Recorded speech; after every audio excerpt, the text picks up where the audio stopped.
All right, everybody, why don't we get started? Welcome to this week's installment of the Ethics, Law, and Society Forum. Before we begin a news item, we are not meeting next week, so we'll resume December 2nd. This week I'm very pleased to be introducing Robert Train to you. Robert teaches Spanish in the Department of Modern Languages and Literatures.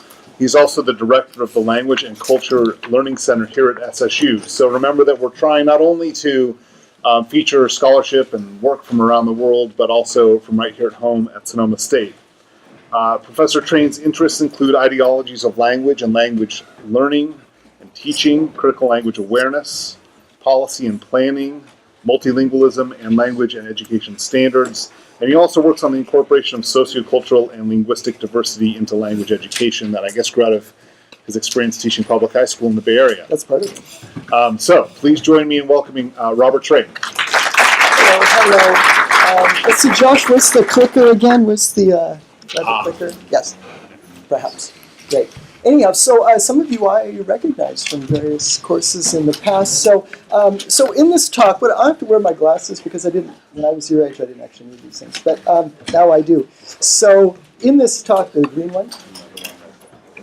So in this talk, I will suggest that multilingualism, and I will broadly define that as the ability of groups or individuals to learn and to use more than one language, is a fundamental characteristic of the human species. That would be us, right? And multilingualism encompasses a whole range of human behaviors and thinking that cannot be captured by a single or even a few languages or language varieties. And we'll get into this more. So as cultural practice then, multilingualism is greater than the sum of any single bounded language. So I'd say it's more than what we would call English or Spanish or French. And it's more than what has been called the multilingualism. That is, say that somehow languages are just these separate things that exist outside of each other. So what I hope you get out of this talk today is a broad historical perspective on some issues regarding linguistic diversity, what I'll call multilingualism, and difference, what sociolinguists like myself might call variation or variability in language, that basically not all human beings speaking supposedly the same language speak it the same way at the same time in the same situation. And I also hope that you'll get a sense for how language and how we talk about language offers an important space for ethical engagement between individual lived experiences, call it our personal histories, and collective experiences, that is, say, our cultural and social histories that shape who we are as human beings, what we say, what we think, and in ways I would say that is perhaps not always apparent to us. And then I'll give you a few key terms for some vocabulary, so it's a conceptual background for you to start reflecting and engaging with these issues. And some of these are elaborated in the suggested reading I gave to Josh by Marcia Farr and Ju Young Song. I don't know if you sent that out. And, it's kind of a dense reading, but it's a nice way for those of you who are really interested in this later. And then finally, an important point is I'm not here to tell you what to think. I have my point of view, and I hope that you will take that respectfully, just as I take other viewpoints respectfully. And I've been doing this for quite a while, and language is kind of a hot-button issue. So I may say things that you agree with, you disagree with, and that's fine. And you are certainly welcome to question that in the question and answer period afterwards.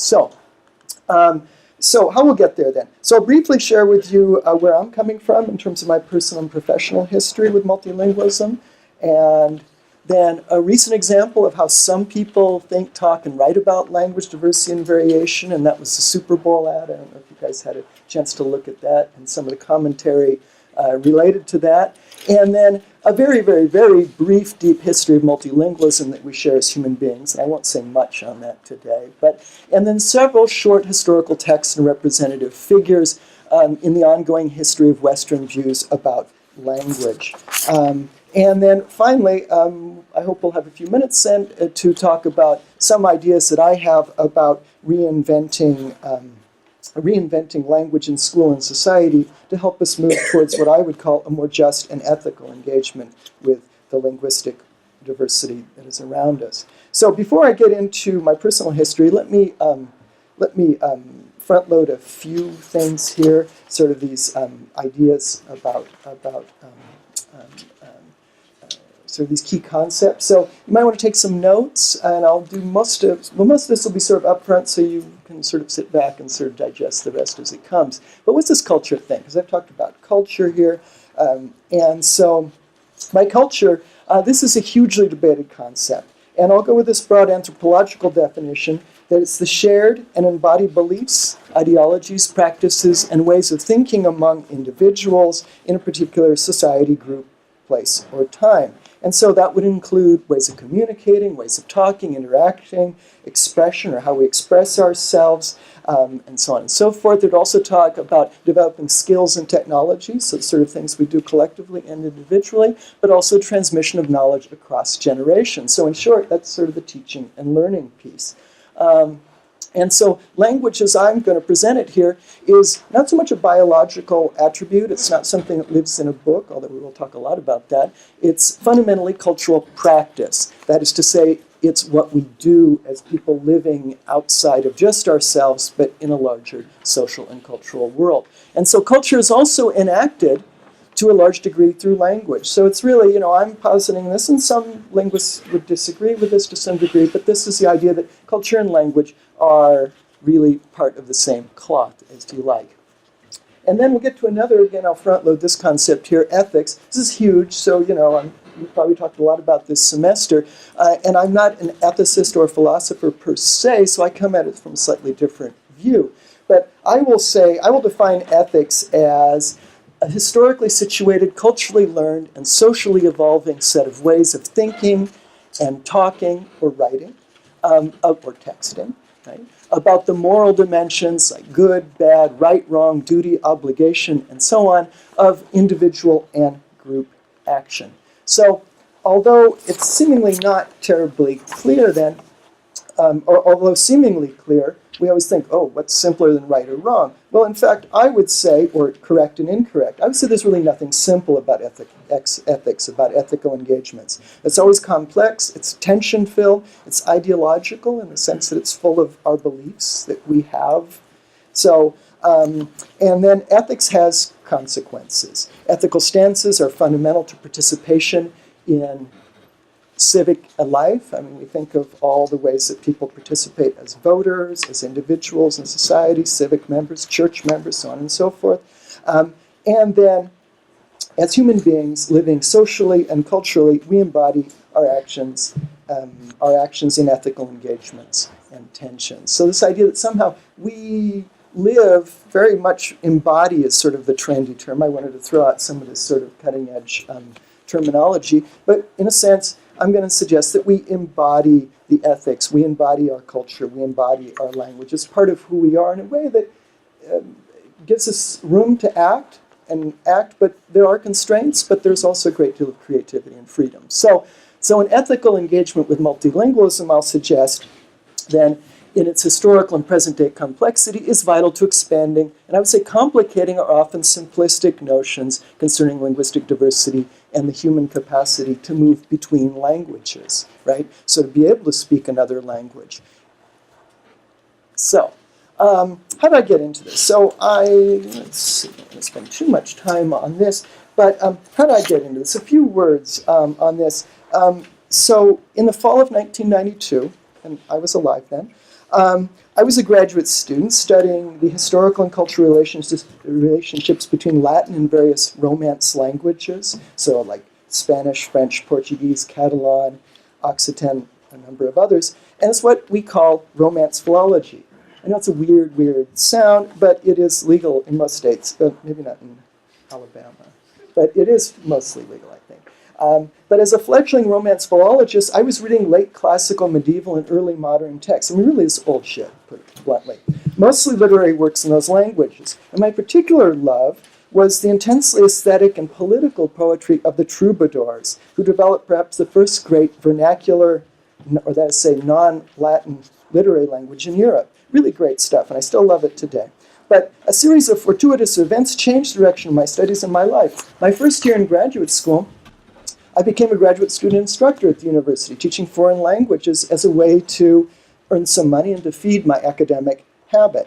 But interestingly, what started out as a job became a vocation. I became increasingly fascinated by the connections between language and education, particularly in their social and political dimensions. And then, without getting too personal, but my first daughter was born, so I became not only a language teacher to adult children of strangers, but also to my own beautiful daughter, who was growing up in our multilingual household and in the intensely multilingual space of the San Francisco Bay Area. And so, on another level, I was becoming a father made education as a public institution in which my children would participate all the more important. I wanted my children to have the same and even better than I had had. And then something quite mundane but absolutely transformative happened. In September of 1992, I was sitting down in the only comfy chair in my small, tiny apartment for a few moments of reading. I opened up one of the few magazines we had. It's a magazine that still exists today called The Nation magazine. And I turned to my favorite section on books and the arts. And for that section, in this issue, the editors of the magazine had asked educators, public school activists, scholars, and writers to, quote, tell us about a book on education written in the 20th century that you thought that you would propose as a tool in the struggle to uphold the ideal of democratic schooling today. I skimmed through the short commentaries, and then I paused at the brief piece that you have here on the screen by Luis J. Rodriguez, whose poetry I greatly admired for his poignant expression of growing up Latino in the U.S. and his literary mixing of Spanish into English. Perhaps some of you have read his famous book, Always Running, La Vida Loca, Gang Days in L.A. And he's currently the official 2014 Poet Laureate of the city of Los Angeles, that great multilingual city of Los Angeles. And I believe he even ran for governor of California this year, and apparently he lost. But back to 1992, I began reading Rodriguez's comment on his choice of most influential book. And he says, language is my life.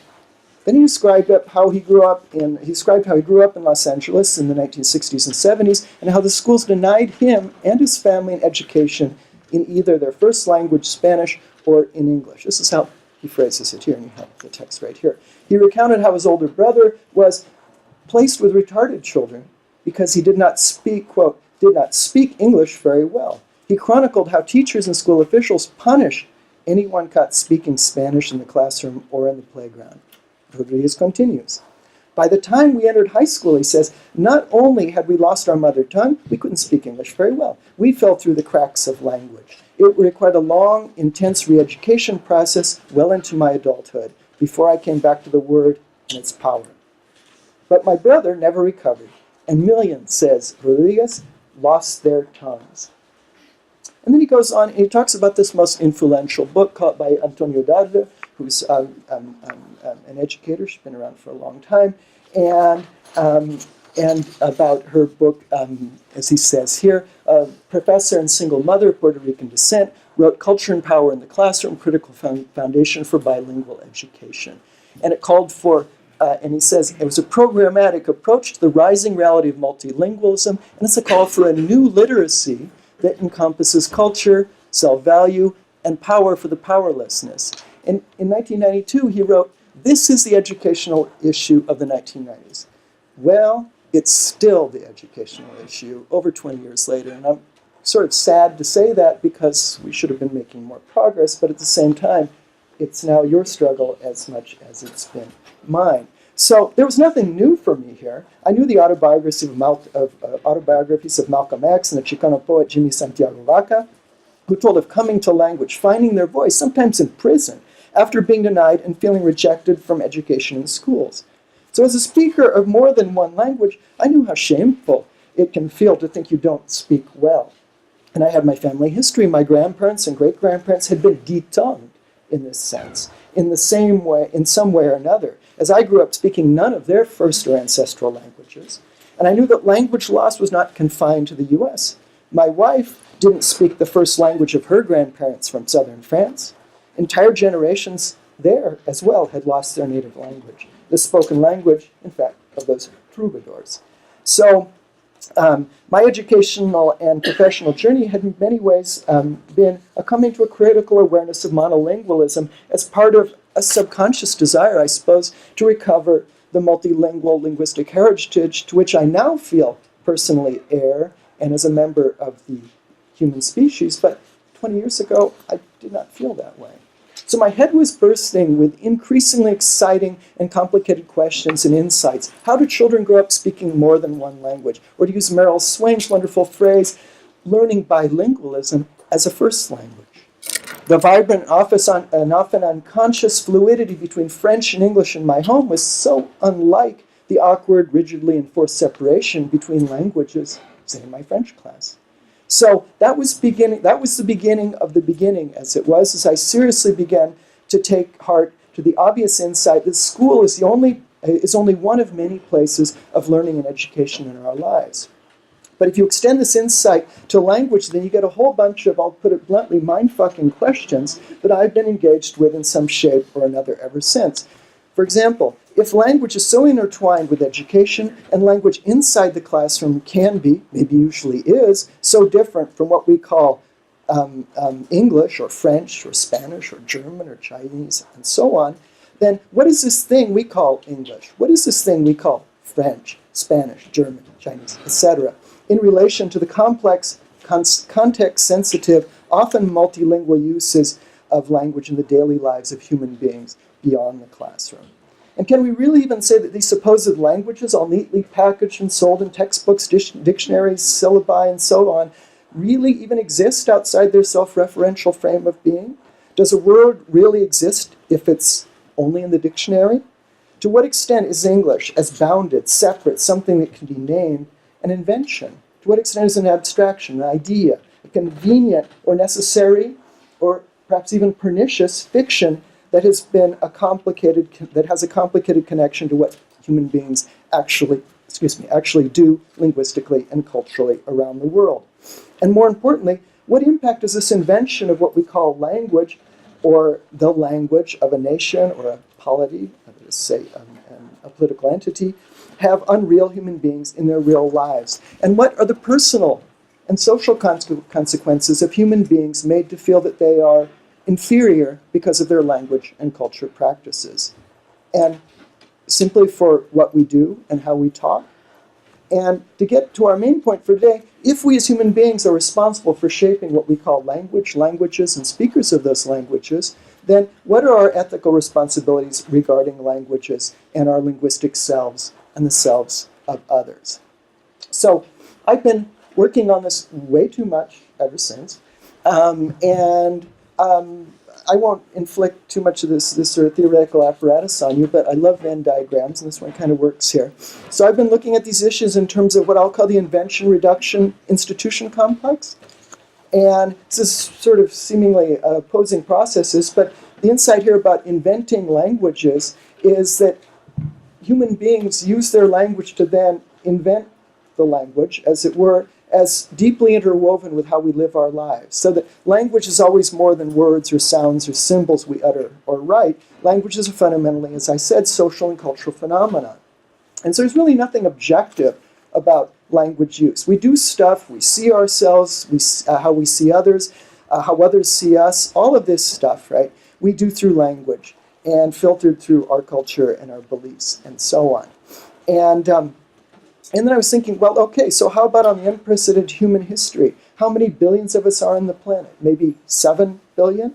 I don't know. Who cares? But the point is that simply a mind-boggling number of humans, and all of us are using language in myriad ways, with a fantastically widening array of ways to interconnect locally and globally and through language, whether within or between language. So I use the notion here of invention as a dynamic, ongoing process. And we're human beings, we continually reinvent our ideas of what language is. Now there's the other piece then, is this down there, the greenish box circle there, is there's another piece that's that it's reducing languages to languages. And we'll see a little bit the history of this as, so we take this, what's going on linguistically and culturally out there, and it always has as human beings, and then there's been a historical process, as it were, to then take this language, or what is the reality of language use, if you like, and put it in smaller and smaller little boxes, if you like, or put it into reduced to be able to say, okay, this language, that language, we can then turn them into innumerable categories. I say we can give them, there's one language, there's two languages, we can count the number of languages in the world. These are all rather problematic concepts, by the way. What constitutes a language? And so on and so forth. And so very often this reduction is extreme, focusing on, say, the most formalistic rudiments of the language. Say, for example, 501 Spanish verbs, French verbs, German verbs, whatever. Focusing on, like barons mastering X language, right? So you can go out there and you can buy a book about how to master the language. And these tend to be very reductive, and I'm not arguing that there aren't uses for this, but it's something that we want to think about and not think that that is the whole language, or even necessarily always a way to even get to how people speak, really.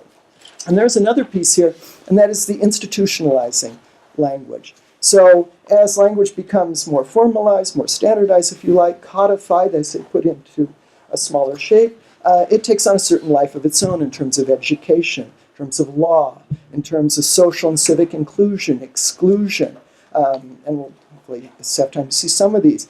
So this relationships between nations, between empires, between minority languages and minority languages within a certain nation, for example. We have language of voting, we have language of instruction, right? And all this is very institutionalized use of language. It's sort of beyond us. It has a history that we come into, and it does pose some constraints as well. So while we can think of language invention, I think, as opening up many horizons, perhaps institutionalizing language is not a bad thing, and I'm not arguing for that, but it is a force to be reckoned with and used, I think, in ethical terms. So here's a recent example. Let's see. Let's get to our recent example. Hopefully we'll be able to get two. Oh, here's just a few terms here. Call this meta language. So really, what I'm arguing here is that this is we use language to describe or analyze language. Okay, so linguistics, that's what that is, right? It's very formalized. Language description. So writing a book about language, writing a grammar. What we call language. This is meta language. Slang. What's slang? It's a term that's been invented to talk about language use. Language evaluation. We have these horrible ways of talking about language. Broken English, perfect English, accentless English. All these are very problematic. But again, this is part of the meta language, the language about language that people use. We all do this, okay? And then another sort of taking this meta language to a step further is the idea of language ideologies. This is what I put my dissertation on. This has been the center of my research. So I will try not to say too much about this because it gets way out of hand, way too fast. But Raymond Williams, a number of years ago, said a definition of language is always implicitly or explicitly a definition of human beings in the world. They're getting this sort of cultural idea of what language is as practice. So anthropologists in particular have done a lot of work in the area of language ideology that Kit Willard has called representations, whether explicit or implicit, that construe the intersections of language and human beings in a social world. Okay, that's kind of elegant. But Marcia Farr, she writes that language ideologies is not simply about language, but also involves social and cultural conceptions of personhood, citizenship, morality, quality, value, etc., and they have material effects in the world. And in other words, we all have beliefs about language, language use, and speaker identity. Okay, and then there's an ideology of standardization, and this is sort of a sub-related piece, and this is going back to Marcia Farr and Drew Song's piece, and that is this idea that there's an ongoing cultural and historical process aiming at uniformity. Okay, the desire to fix the language in the sense to eliminate variation or and other variable cultural practices to secure the language or other things for that matter. We have standardized weights and measures and so on and so forth. And Milray called this in terms of language an intolerance of optional variability. Okay, so that there's lots of different ways of using language, but this ideology of standardization would then start saying, well, no, you have to use the language in this variable language in certain ways in certain situations. I'm not saying this is bad. We do this every day. But it's complicated, as Avril Lavigne or somebody said. This ideology of standardization makes natural or seem natural the links between how people talk and social categories of people. Oh, she talks like a valley girl, yeah, or whatever. So that sort of things. Privileges, it also privileges and disprivileges some speakers over others. Constructs and reproduces hierarchy so that we can talk about some forms of language as better than others, even some languages. We've maybe heard this, only English is useful. Throughout the world today, people are saying, English is the most important language to learn. Well, who says that? That is constructing that value hierarchy of what language is more important than another. There's also social inclusion and exclusion, very powerful dynamic there. And then part of the ideology of standardization really comes down to the education of schooling, of an educational institution, as really the primary site of standardization. Schools and universities, curriculum, text, testing. Who's taken a standardized test? Everybody, exactly. So the language of instruction, deciding what language are we going to give the class in. These are all sort of connected to the ideology of standardization, teaching and learning policies, ideologies about language. And there's also language politics and policy. And some people think that this is where ideology of standardization really takes place. I think it's more in the schools, to be honest with you. But this is also an important piece. And hopefully we'll have some time to look at some legislation regarding languages. But the rules, the mechanisms, as it were, to the politics and policy.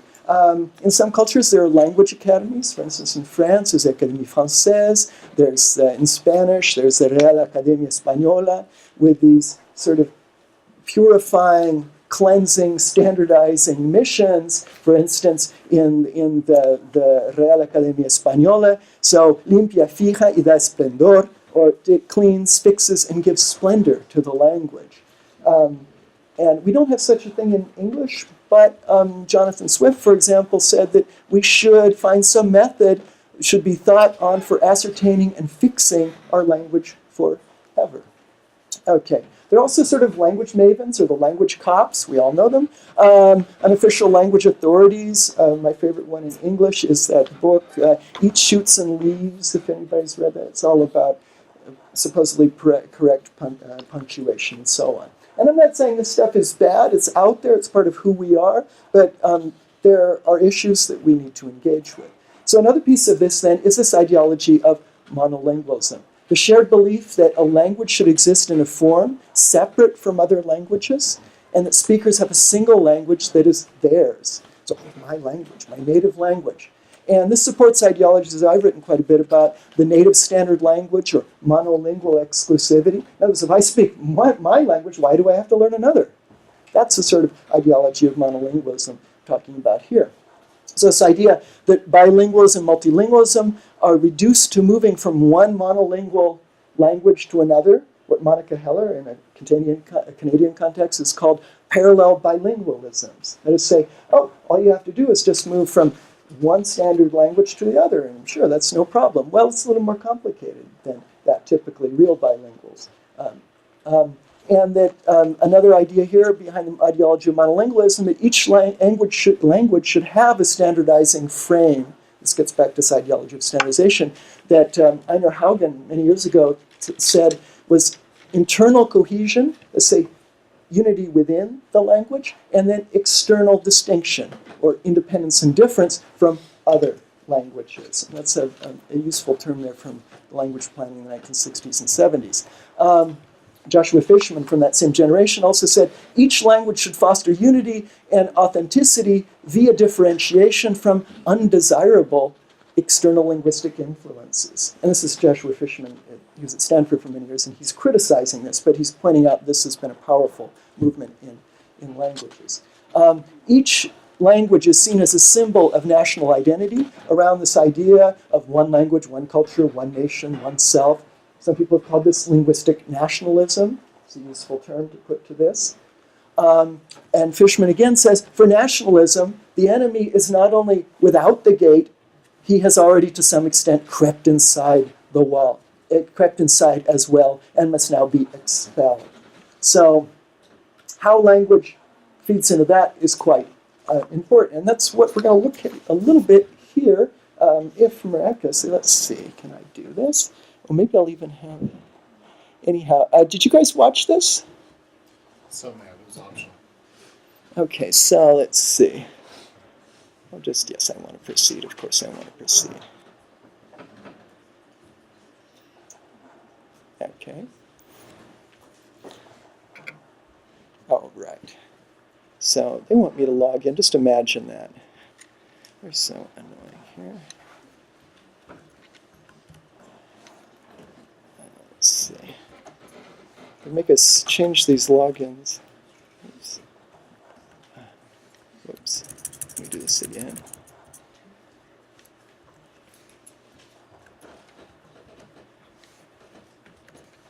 This is really interesting to see someone log into their computer, I know.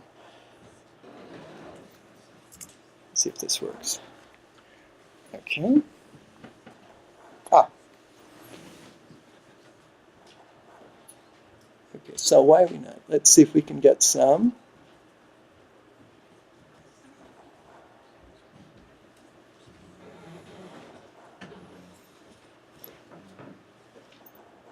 Okay. Will this work? So beautiful for spacious skies. I don't know if you can hear that. Is Sure the audio. Sa ibabaw ng mga prutas, America, America, God shed His grace on thee. Orbahi que satanj tira, chatu la mer bria. To verjartir from sea to shining sea. Okay, so you guys listen to this. I assume you've just heard it now. What do we make of this? Okay, so, oops. Okay, from current slide. What languages were there being? Did you guys get that? I'd actually looked this up. I had to go online because I did not able to identify all the languages. What languages do you guys hear, by the way? No? Everybody hear French? There was a Senegalese girl, immigrant from a Senegalese family speaking French, I say from African French variety. There was a Native American speaking a New Mexican Pueblo language. There was a Tagalog speaker. There was a Spanish speaker, English speaker. Let's see, there was someone speaking Hebrew as well, if you notice that. There was, I think there was another one. But in any event, so this seems, I don't know, what do you guys think about this? Was this beautiful or not? I mean, this is the question. So on Monday after the Super Bowl, Glenn Beck says, and again, you know, whatever. And this is, Glenn Beck's easy to poke fun of, but at the same time, millions of people listen to Glenn Beck. And so he says, and I won't do his thing here, but so somebody tweeted last night and said, Glenn, what did you think? I said, Glenn, what did you think of the Coke ad? And I said, why did you need that to divide us politically?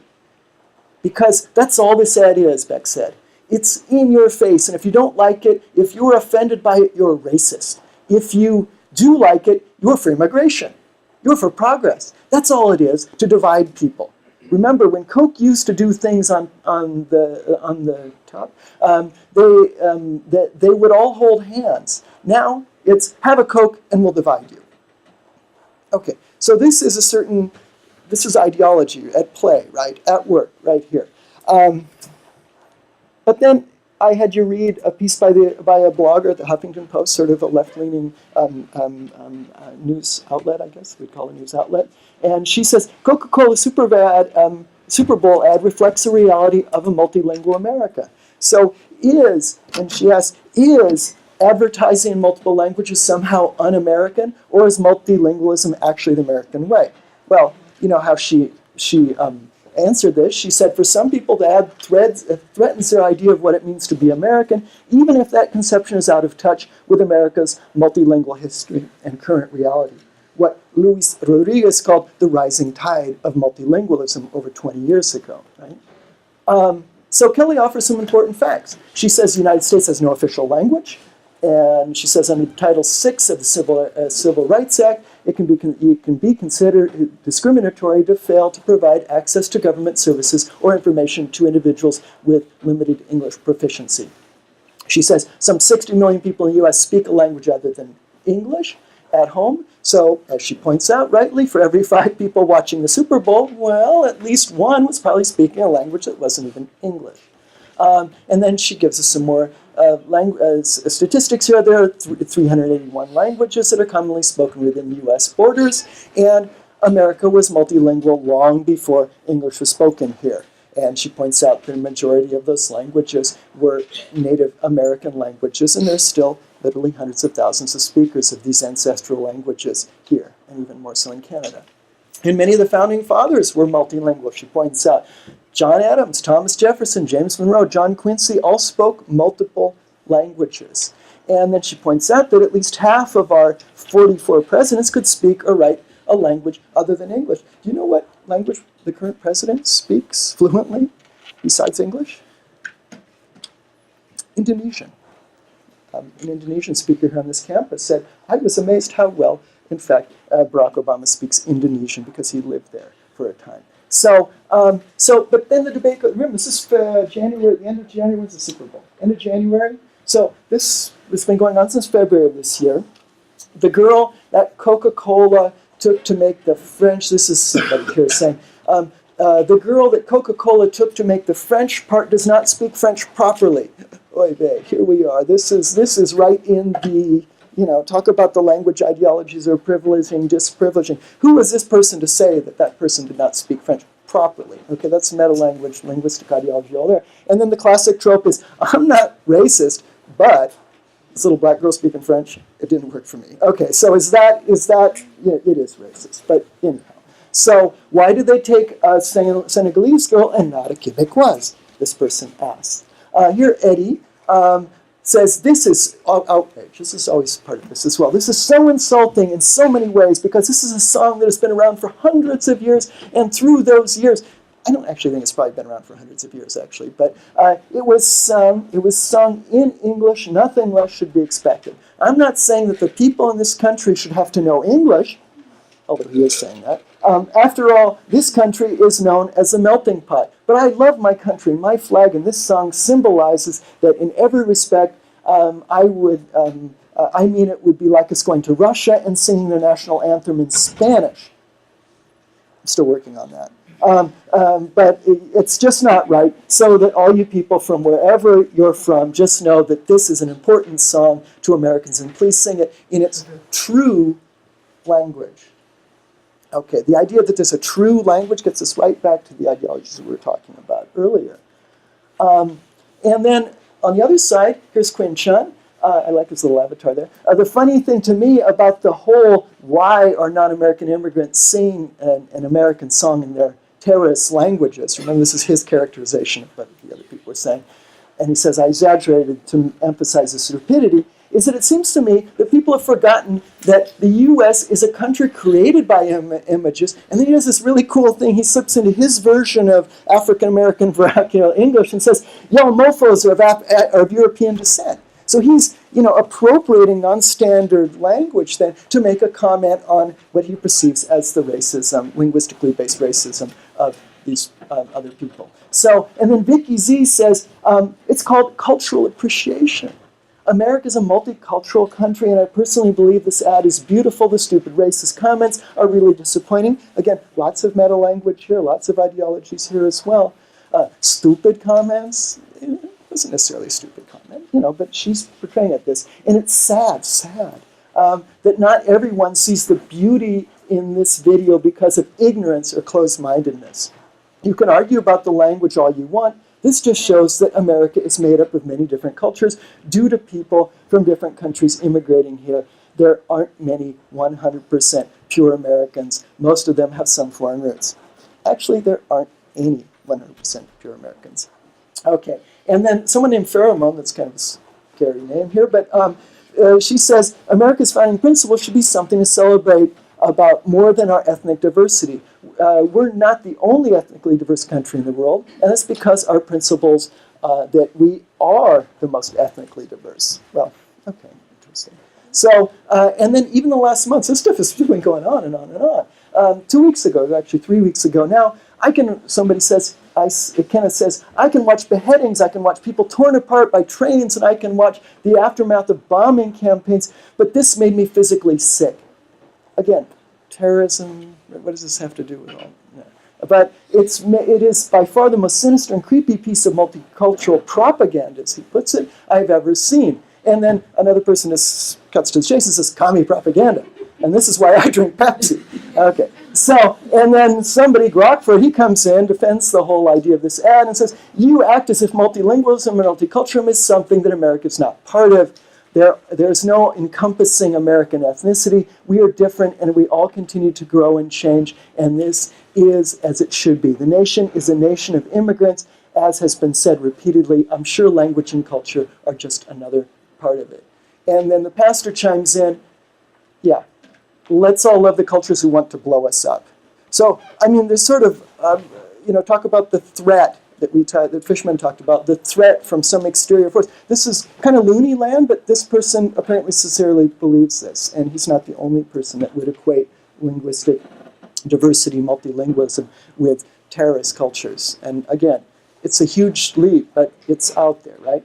Okay, so what I'll do then, since we're and I'm going to go right to, okay, hold on. Let's see. So let me skip right to where I wanted to skip here originally.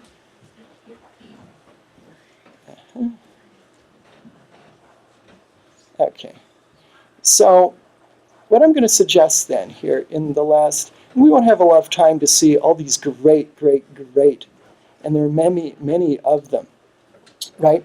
But I'm going to suggest for a moment here in the last few minutes, and hopefully we'll have a little bit of time for discussion here, is that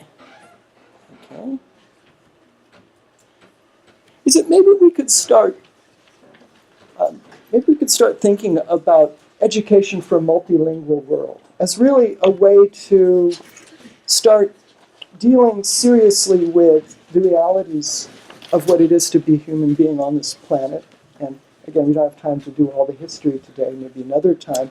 But in my view, education has been constituted in relation to multiple languages and multiple language practices, and usually kind of in a negative way. That education has seen as its mission in so many ways to stomp out variation and diversity of language. And we see this, I mean, why am I giving this address, or why am I giving this talk in English and not Spanish? That's an example then of these powerful forces that have in fact limited our linguistic expression. And why don't we all learn to speak Spanish in schools? I mean, that's a serious question. I mean, to which there is no, well, you may have answers, and maybe I don't know if we won't have time to ask those questions, but that's a serious question. Why not use Spanish as a placeholder for multilingualism, and then you can learn a third language or a fourth language? There's educational possibilities here, right? But Spanish is the language that's spoken by tens of millions of Californians. Why don't we do that in school? Why don't we do that in school? These are a question. So I would say that education has screwed things up. But the flip side is that education generally it has not helped us deal very compassionately and ethically, I think, with education. However, we're here in this educational setting, and so I would say that let's reinvent education in ways, or think about. Remember, this is where change starts, right? Thinking about the possibilities. And that's why I'm offering this. So why not think about education in a multilingual education for a multilingual world? in which we would engage thoughtfully, compassionately, and I'll say ethically with the complexity, multiplicity, and to use a very trendy term these days, the super diversity of how human beings actually use language in diverse contexts throughout our lives and from generation to generation. To put it otherwise, education is part of the problem. However, by the same token, if education is central to the problem, then it must also be a key to the solution. So I don't propose to give you any answers here, but just think about why it is that we're taking English. What is the only subject you take in school every single year, up and through your first year in college at least? Yeah, it's English. And it's not math, and it's not science, and it's not French, and it's not Spanish, and it's not German, and it's not Mandarin, it's not Tagalog, and so on and so forth. It's not even Esperanto, right? So education is definitely a site of linguistic struggle and of discrimination, no doubt about that. But it's also a place then to make us think about what are the limits of, how can I say, when is telling a student that his or her language is bad and inadequate, when is that ethically wrong? That's not usually a question that's posed in educational circles and classrooms, but it should be, I believe. Okay, and when, just to use this idea here of talking about your learning and my work as an educator, as a scholar, what are the interdisciplinary connections between the human sciences, between the humanities? Bilingualism is old and as big as our human species, and so what are the possibilities for really thinking about that in terms of coursework, in terms of research projects that really connect teaching and learning, language, to a wide array of research in the humanities and the human and natural sciences. So we can sort of think of this interdisciplinary recognition of the translingual, so beyond these boundaries that have been set up of language and culture, and go to the complexities of language and education in a super diverse local and global context. It's something that the post-colonial scholar Walter Mignolo has called local cosmopolitanism. That is the idea that, yeah, we can be a citizen of the world. Maybe English is a way to do that today, to be honest with you. But at the same time, how about speaking local languages? How about speaking the other languages other than the one big cosmopolitan language? So this idea of local cosmopolitanism as an educational goal, I find that's very tantalizing to me. Pierre Aurelius just came out with a book, and I'm not sure what I think about it because I haven't, but it's Beyond Linguistic Apartheid.